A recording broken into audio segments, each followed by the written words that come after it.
주가 많이 더우셨습니까? 덥다 하니까 덥다라는 얘기 하는 것만으로도 더운 것 같아요.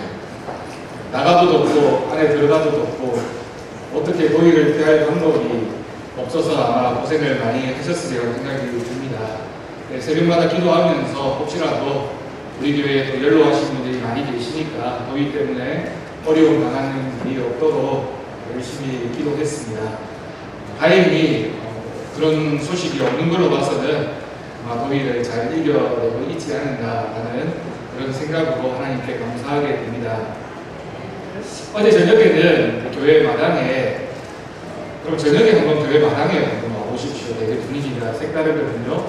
어제는 저녁에 교회 마당에 나와서 앉아 있으니까 왠지 이렇게 시원한 바람이 좀 불어오는 것이 느껴졌습니다. 어제가 입추였다고 하는데 사실 오늘 날씨만 봐서는 가을을 느끼기는 쉬운 일은 아니지만 그래도 저녁이 되어서 선선한 바람이 부는 것을 느끼면서 하나님이 이제 좀 에어컨을 트실 때가 되지 않았나 라는 생각도 들고, 하나님이 에어컨을 트셔야 가을이 오고 또 시원해지는 것이 아무리 인간적인 노력으로 시원하게 하려고 해도 온 세상을 시원하게 하실 분은 하나님밖에 없다라는 믿음의 고백을 하게 됩니다.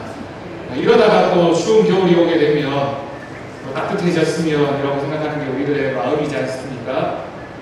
그렇게 본다면 하나님 앞에 늘 감사함으로 하나님이 주신 것들에 기쁨으로 살아가야 하는 것이 우리들의 모습임을 고백하게 됩니다.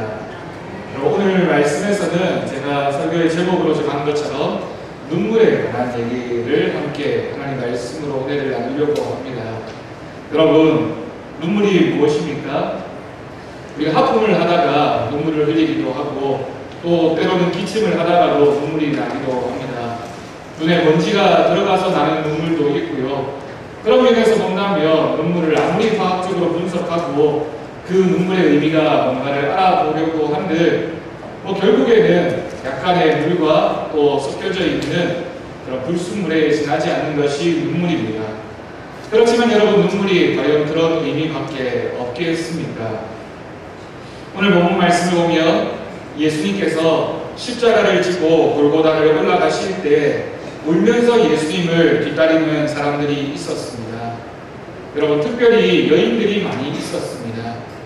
여러분, 우리나라는 유교적인 전통이 강해서 남자는 태어나서 3번 울어야 된다라고 얘기하지만 여러분, 솔직하게 얘기해서 우리 남자분들 정말 3번밖에 안 우셨습니까? 그러면 남자인 것처럼 우리가 과시하면서 살아갈 수 있는 것이 우리들의 모습입니까? 그래서 우리는 생각에 여인들이 참 눈물이 많지 않은가라고 생각을 합니다. 그런데 여러분, 오늘 말씀의 끝부분에 가서 여러분들이 함께 고백하게 되겠지만 여인들이 눈물이 많다라는 것이 어쩌면 여인들이 하나님을 향한 믿음이 더욱더 굳건하고 아름다운 믿음이 아닌가와 똑같은 표현이라는 생각을 하게 됩니다. 예수님이 십자가를 지고 골고다 언덕을 올라가실 때 울면서 뒤를 따랐던 많은 여인들이 있었습니다. 예수님께서 그들을 향해서 돌아보시면서 하셨던 말씀이 바로 예루살렘의 딸들아, 나를 위하여 울지 말고 너희와 너희 자녀를 위하여 울라라고 하신 그 예수님의 말씀입니다. 여러분, 눈물은 굉장히 단순하게 보이지만 단순한 것이 아닙니다. 특별히 신앙인들이 믿음 때문에 오는 그 눈물은 위대한 신학적인 의미를 내포하고 있습니다. 조금 전에 말씀드린 대로 눈물은 감정이 복받칠 때 나오게 됩니다. 슬픔이 극에 달하거나 기쁨이 극에 달했을 때 나오는 것이 눈물입니다. 그런데 여러분, 신앙인은, 믿음의 사람은 눈물을 흘릴 줄 아는 사람이어야 합니다. 볼테르라는 철학자가 이런 유명한 말을 남겼습니다. 눈물은 강철도 녹일 수 있다라는 말을 남겼습니다. 여러분, 어떻게 눈물이 그 강해 보이는 강철을 녹일 수 있겠습니까? 더구나 성경에서는 눈물이 하나님의 마음을 녹일 수 있다라고 기록하고 있습니다. 여러분, 눈물이 도대체 무슨 힘이 있길래 하나님의 마음을 녹일 수 있고 하나님의 마음을 움직일 수 있겠습니까? 여러분, 성경에 보면 예수님도 이 땅에 사시는 동안 우신 적이 있었습니다.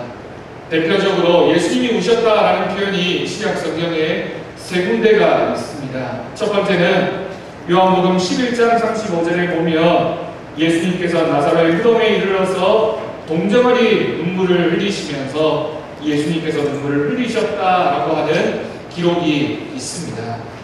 또한 두 번째 사건은 누가복음 19장 41절을 보면 오늘 우리가 읽은 이 말씀과 비슷한 말씀인데요. 벳박의 언덕에서 이스라엘을 생각하시며 눈물을 흘리셨다라고 기록하고 있습니다.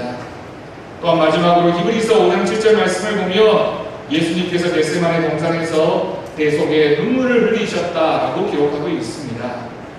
여러분, 이와 같은 세 가지 말씀의 기록들은 예수님께서 이 땅에 사시는 동안 눈물을 많은 사람들에게 보이셨다라는 기록을 우리에게 가르쳐 주고 있는 것입니다.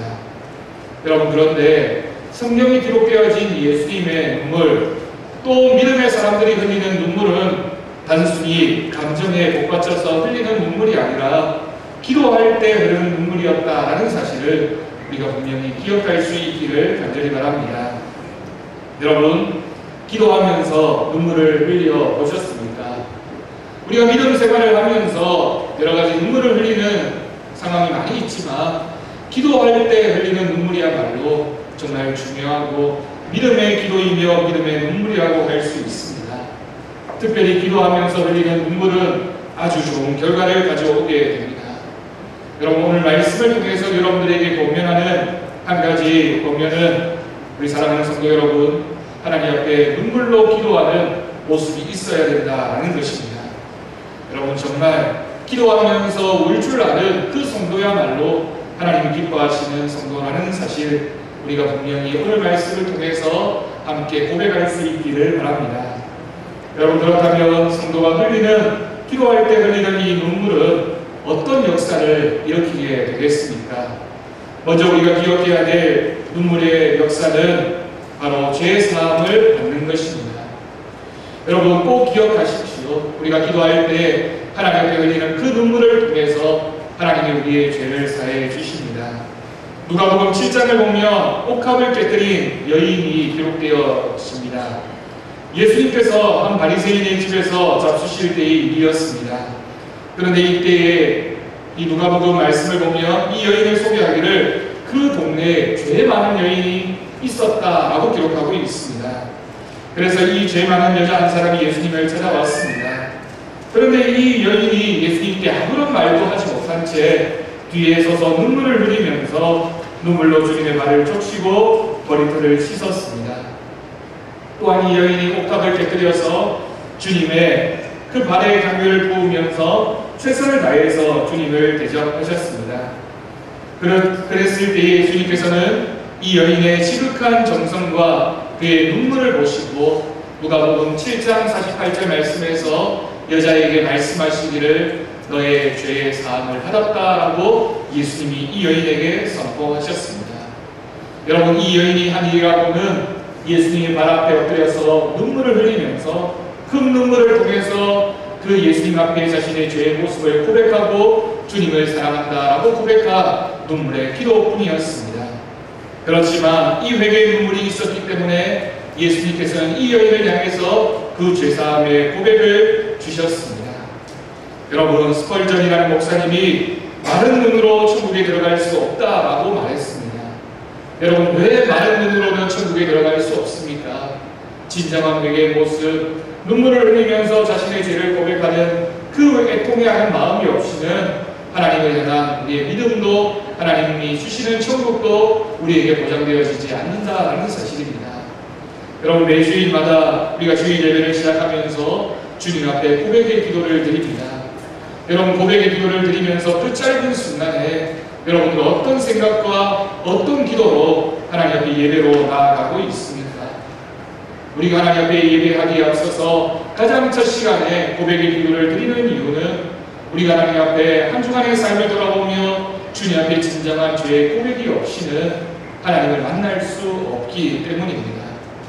우리가 마음을 찢고 눈물을 흘리면서 주님 앞에 기도할 때 하나님께서는 우리의 모든 죄를 용서해 주시는 분이십니다.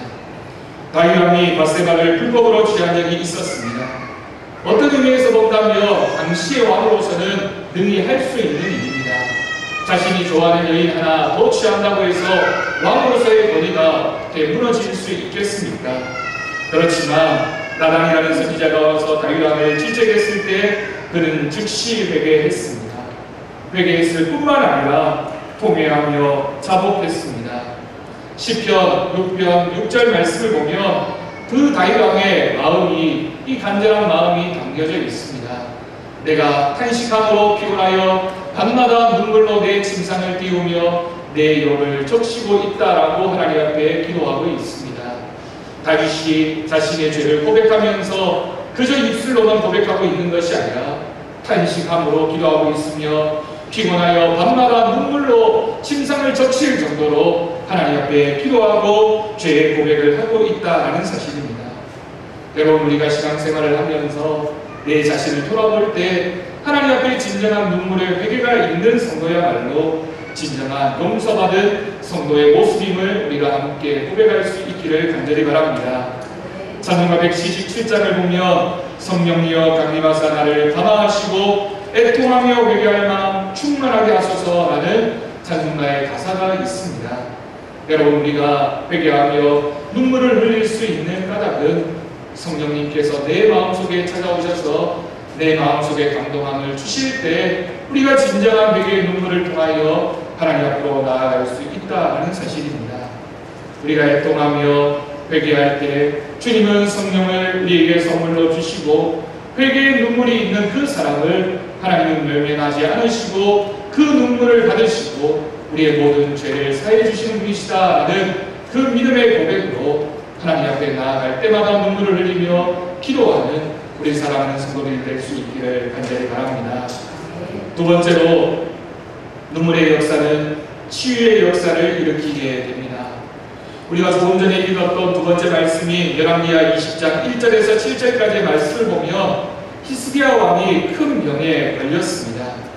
그런데 1절 말씀을 보면 선지자 이사야가 찾아와서 하나님의 말씀이라고 전하면서 죽음을 히스기야 왕에게 선고하게 됩니다. 여러분, 하나님의 선고였습니다. 의사가 한 얘기도 아니고 주위에 어떤 사람이 한 얘기가 아니라 하나님께서 히스기야에게 너는 죽게 될 것이다 라는 이 말씀을 들려주었을 때 히스기야의 마음이 어떠했겠습니까? 죽을 준비를 하라는 말을 들었으며 영락없는 사망 선고였습니다. 참으로 이 죽음을 결정할 수 있는 권한이 오직 하나님 안에만 있다라는 사실을 히스기야 왕은 알고 있었기 때문에 하나님이 선지자를 보내서 들려주신 이 말씀 앞에 아마도 히스기야의 모든 희망과 소망이 사라져버리고 절망하게 되었을 것입니다. 여러분, 기억하시기를 바랍니다. 우리 인간이 세상을 살며 모든 것을 자기 마음대로 다 하며 사는 듯 하지만 그것은 착각입니다. 가장 중요한 것, 생명, 죽음, 그것을 우리가 우리의 마음대로 할 수 있는 것이 어디에 있습니까? 하나님께서 우리를 소집하면서 오라고 하시면 올라갈 수밖에 없는 것이 우리들의 한계이며 우리 인간의 모습이라는 사실입니다. 여러분, 그렇기 때문에 우리는 우리의 믿음에 있어서의 가장 큰 기초는 삶과 죽음의 주인이 되시는 하나님을 인정하는 것입니다. 나에게 생명을 주신 분도 하나님이시며 나의 생명을 마치고 하나님께로 들려 올라가게 하시는 분도 하나님이심을 인정할 때 그것이 우리의 믿음에 있어서 가장 첫 번째 출발이 된다라는 것입니다. 다시 한번 말씀으로 돌아가서 히스기야 왕이 이 죽음의 선고를 듣고 말할 수 없는 충격을 받았을 것입니다. 그런데 여러분, 우리가 눈여겨보아야 할 것은 이 히스기야 왕이 그 선포되어지는 죽음의 선고를 듣고 그가 처음으로 했던 일은 벽으로 얼굴을 향하고 통곡을 하면서 통정한 마음으로 하나님께 기도를 드렸습니다. 20장 3절 말씀을 보면 하나님 앞에 기도하며 구하기를 내가 진실과 전심으로 주 앞에 행하며 주님의 보시기에 선한 일을 행했던 것을 기억해 달라고, 하나님 나를 기억해 달라고, 하나님 나를 기억해 달라고 간절히 기도하고 있는 이 히스기야의 기도를 하나님께서 들으셨습니다.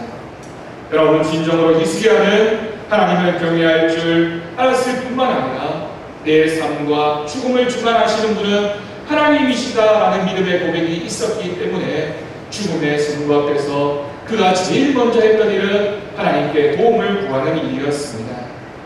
여러분, 정말 병중에 있는 이런 히스기야의 눈물의 기도는 엘리야가 갈멜산에서 바알 선지자 450명과 대적할 때 하나님 앞에 간절히 기도했던 그 기도의 모습과 같은 것입니다. 또한 언약의 하나님을 고개 눈으로 고백함과 동시에 참된 성공의 길은 오직 여호와께만 달려 있다라고 고백했던 야베스의 기도와도 똑같은 기도의 내용이 바로 이러한 믿음의 기도의 내용입니다.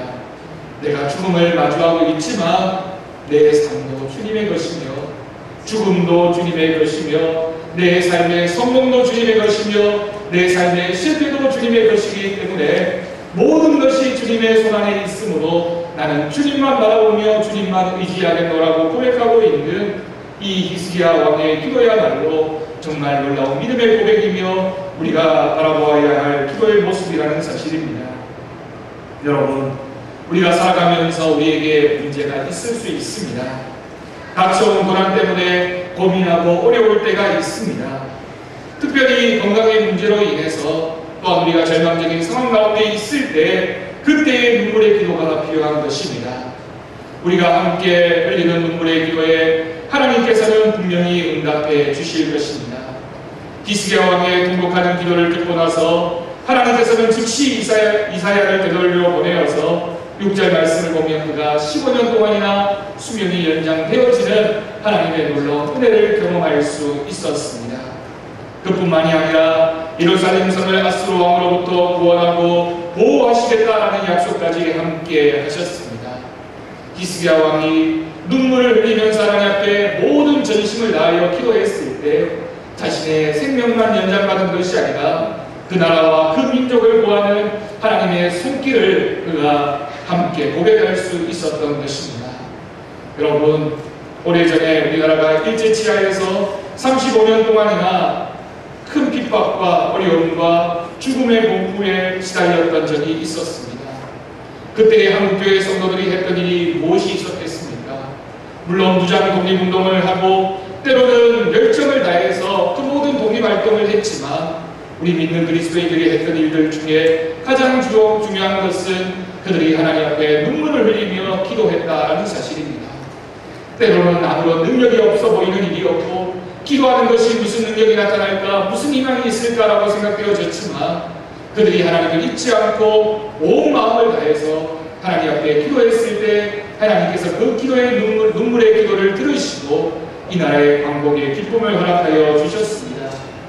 여러분, 우리 사랑하는 성도들 꼭 기억할 수 있기를 바랍니다. 우리 가정에, 우리 성도들에게, 우리 교회에, 이 나라와 이 민족 가운데 어려움이 닥쳤을 때 하나님이 치유하시기를 원하시는 그 간절한 마음의 모습이 있다면 우리는 하나님 앞에 눈물로 기도해야 합니다.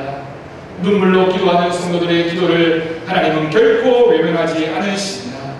하나님의 놀라운 신실하심이 우리가 하나님을 신뢰하며 붙잡는 그 모습이 있을 때 하나님은 반드시 그 기도에 응답해 주셔서 하나님의 뜻을, 하나님의 은혜를 우리에게 보여주실 그 하나님을 소망하는 우리 모든 성도님들 되시기를 간절히 바랍니다.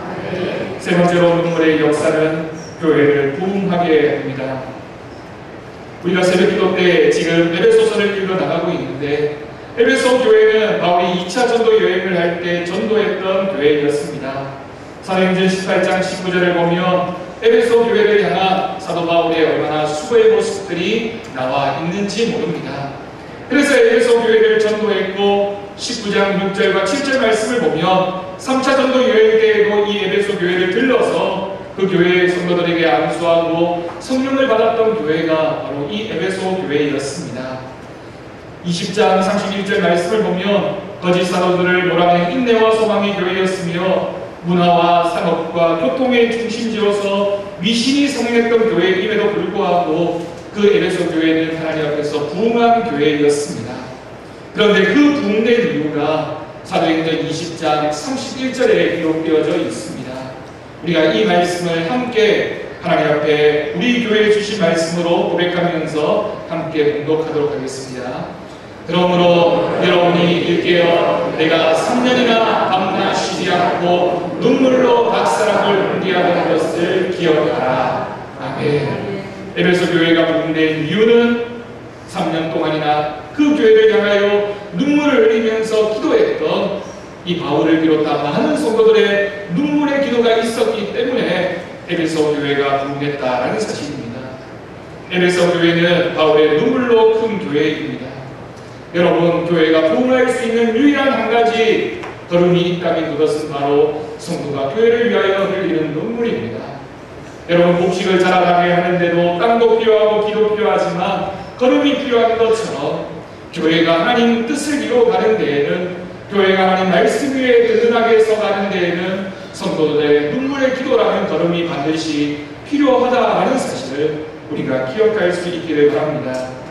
인간의 힘으로 교회를 부흥하게 할 수 있겠습니까? 인간이 어떤 노력을 한다고 해서, 어떤 열심을 붓는다고 해서 교회가 부흥하는 것이 아닙니다.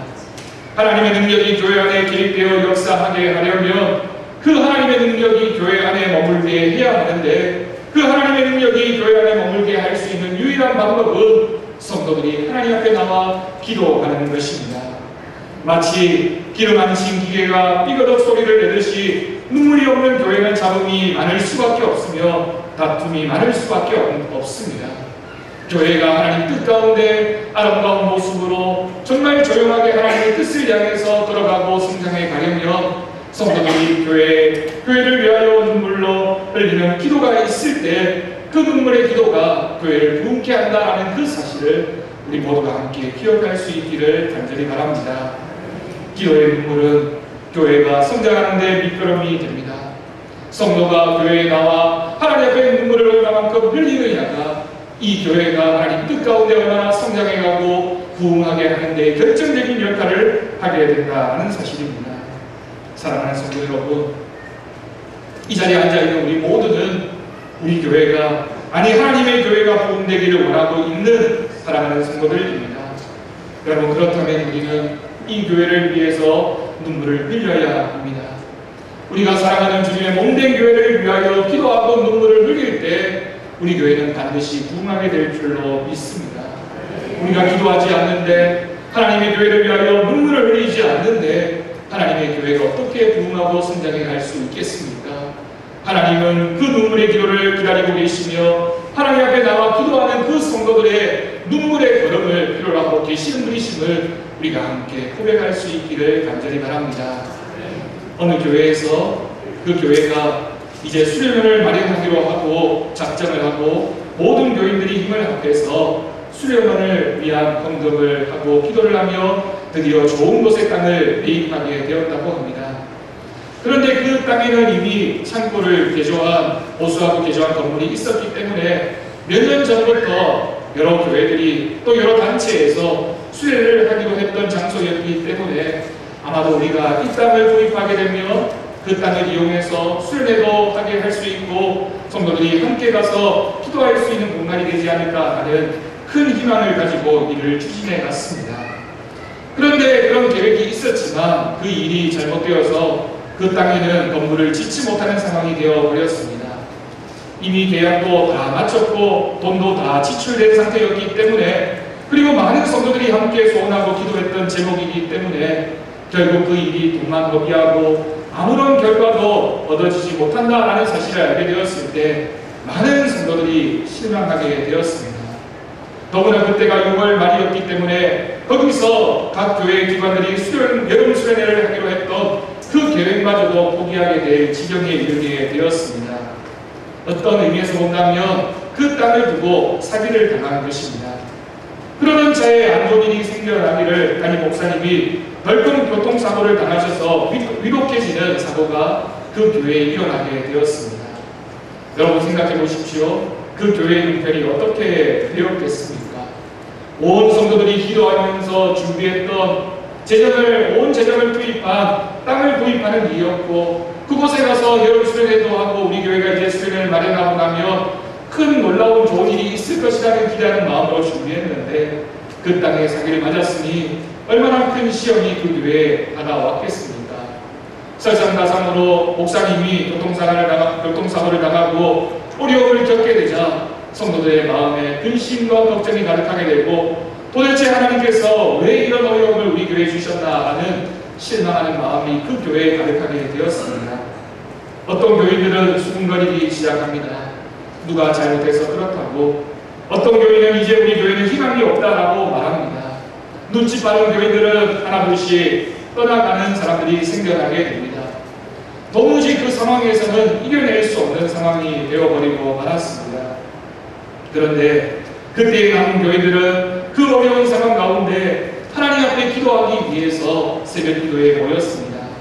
처음에는 낙심하고 실망하는 마음뿐이었기 때문에 그 어떤 기도의 제목도 하나님 앞에 고백하지 못하고 그저 눈물을 흘리면서 하나님 어떻게 하면 좋습니까? 하나님의 방법이 무엇입니까? 하나님의 방법으로 도와달라고 그저 눈물만 흘리고 하소연하는 그리고 포기하는 심정으로 기도에 모였습니다. 그런데 그렇게 모여서 기도하는 성도들이 하나둘씩 늘어나기 시작해서 어느덧 채 일주일이 지나지 않아 종교인이 함께 모여서 기도하는 모습이 나타났습니다. 그런데 더더욱 놀라운 것은 희망이 사라졌다고 생각했던 그 교회 가운데 기도하는 모습이 생겨나면서 식어졌던 믿음의 모습이 점점 더 커져가는 것을 교인들이 고백하기 시작했습니다. 더욱 놀라운 일은 기도하면서 사업에 실패하고 집에서 낙심하던 어떤 집사님이 다시 사업을 시작하게 되고 좋은 성과들이 점점 나타나게 되었다라는 소식이 들려왔습니다. 더욱이 놀라운 일은 교회를 떠났던 성도들이 하나둘씩 돌아오는 모습도 생겨나게 되었습니다. 더욱 놀라운 일은 그 교회의 찬양 소리가 더욱 커졌다는 것이며 더욱 소리 높여서 기도하는 성도들이 많아졌다라는 것입니다. 그리고 소식이 또 들려왔습니다. 목사님께서 다행히 경과가 좋으셔서 곧 퇴원하신다라는 기쁜 소식이 들려왔습니다. 슬픈 소식이긴 하지만 그 수련원 자리로 한 학교에서 수련회를 갔는데 폭우 때문에 산사태가 나서 많은 학생들이 다쳤다라는 소식도 들려왔습니다. 그리고 그 여름이 다 가기 전에 그곳에 다시 건물을 지을 수 있게 되었다라는 소식도 들려왔습니다. 무엇보다 더 기쁜 소식은 그 일이 있은 지 8년이 지나서 많은 성도들이 그때의 일을 기억할 때마다 우리가 그때 하나님 앞에 어려움이 있었지만 함께 기도했기 때문에 하나님께서 우리 교회를 이처럼 부흥하게 해주셨다라는 그런 공동체적인 신앙의 고백이 그 교회의 신앙의 고백으로 나타나게 되었다라는 소식입니다. 여러분, 지금까지도 그 교회는 그 어려웠던 일 때문에 부흥했다라고 고백하는 교회에 함께하는 공동체의 간증이 있는 교회로 성장해 가고 있습니다. 여러분, 제가 작년 12월에 부임해서 우리 교회 새벽 기도에 나오는 성도들의 모습을 보며 참으로 감사했습니다. 교회에 어려움이 많았다라고 들었는데, 교회가 참으로 어려움을 많이 겪었다고 들었는데, 그래도 새벽 제단에 나와 기도하는 성도들이 있고 그 성도들이 많이 있는 모습을 보면서 우리 교회가 하나님이 참으로 기뻐하시는 교회구나, 우리 교회가 하나님의 뜻 가운데 있는 교회구나 라는 감사의 기도와 고백을 할 수 있었습니다. 여러분, 교회나 가정에 고난이 닥쳐오고 실망스러운 일들이 자꾸 생길 때 우리가 할 수 있는 일이 무엇이겠습니까? 물론 불평할 수 있습니다. 남의 탓을 하는 것은 가장 쉬운 방법입니다. 아니면 회피하거나 뒤로 물러나는 모습도 우리에게 있을 수 있습니다. 그렇지만 믿음의 성도들이라면, 우리가 하나님을 믿는 사람들이라면 그 고난 뒤에 숨겨진 하나님의 뜻을 발견하며 기도하는 심령이 되어야 합니다. 교회도, 나라와 민족도, 가정도, 성도 한 사람도 큰 어려움을 당하게 되었을 때 기도하게 되면 하나님은 반드시 그 기도에 응답해 주시는 분이십니다. 여러분, 우리 교회도 큰 어려움이 있었습니다. 어떤 분들은 왜 우리 교회에 이런 일이 생긴 것일까? 라고 질문하는 분이 있을 수 있습니다. 저도 그 답을 모르고 그 어느 누구도 왜 그런 일이 일어나는지 아무도 모를 수 있습니다. 그렇지만 여러분, 우리가 꼭 기억해야 되는 한 가지 사실은 하나님은 기도하라고 우리를 부르셨다라는 사실입니다. 눈물을 뿌리며 함께 모여 기도하라는 하나님의 간섭이며 우리가 가만히 앉아있으니 일으켜 세우시려는 하나님의 큰 계획이 우리 교회에 있었다라는 사실입니다. 그 하나님의 뜻에 순종해야 합니다. 함께 모여 기도하는 교회는 분명히 달라지는 교회이며 함께 모여 기도하는 교회는 하나님이 사랑하시는 교회입니다. 하나님의 큰 계획으로 우리 교회가 부흥하고 성장해 갈 것입니다. 그런데 여러분, 그 부흥하고 성장하게 되는 일은 목사 한 사람의 노력이나 기도로 이루어지는 것이 아니라 또는 우리가 좋은 어떤 프로그램이나 어떤 놀라운 일이 일어나서 가능해지는 일이 아니라 한 사람이라도 눈물을 흘리면서 교회를 위하여 기도하는 사람들이 생겨나게 될 때 그 눈물의 기도가 결국에는 하나님의 교회를 든든히 세워져 간다라는 사실입니다. 여러분, 우리가 기도하면 우리들의 믿음이 달라지고 우리들의 가정이 변화되고 우리들에게 하나님의 큰 축복이 임하는 귀한 계기가 되어질 것입니다. 어리석은 사람은 어려운 일을 당할 때 포기하고 낙심합니다. 지혜로운 사람은 그 기회에 하나님께 기도하고 하나님의 마음을 움직이는 사람입니다. 여러분, 우리는 어떤 사람이 되어야 하겠습니까? 사랑하는 성도 여러분, 눈물의 기도는 하나님의 마음을 뜨겁게 한다라는 사실을 우리가 꼭 기억할 수 있기를 간절히 바랍니다. 눈물을 흘려 기도하는 그 기도는 하나님을 움직이게 합니다. 하나님은 사랑의 아버지이시기 때문에 우리가 눈물을 흘리며 기도하는 자녀들의 그 기도와 간청에 반드시 응답하여 주시는 분이십니다. 주님 앞에 자주 눈물을 흘리는 우리 모두가 되어지기를 간절히 바랍니다. 아파서 우는 눈물이 아니라, 억울해서 흘리는 눈물이 아니라 하나님께 호소하며 하나님의 마음을 품고 이 교회와 가정과 이 나라와 이 민족을 바라보며 기도하는 심령이 되어질 때 하나님께서 우리의 기도에 반드시 응답해 주실 것으로 믿습니다. 예루살렘의 딸들아, 나를 위하여 울지 말고 너희와 너희 자녀를 위하여 울라라고 말씀하신 그 예수님의 말씀을 기억하면서 우리 가정과 우리 교회와 이 나라와 이 민족을 위하여 기도하며 눈물을 흘리는 우리 모든 성도들이 될 수 있기를 간절히 축원합니다. 기도하겠습니다. 하나님 아버지, 감사합니다. 눈물의 역사가 얼마나 많은 역사를 만들어내는지 우리가 오늘 말씀을 통해서 들었습니다. 하나님, 들으면서 그치지 않도록 도와주옵시고 눈물은 강철도 녹일 수 있으며 마른 눈으로는 천국에 들어갈 수 없다라고 하신 그 말씀을 기억하며 하나님 앞에 나와 눈물로 기도하며 하나님의 뜻을 이루어가는 우리 모든 사랑하는 성도들 되게 하여 주옵소서.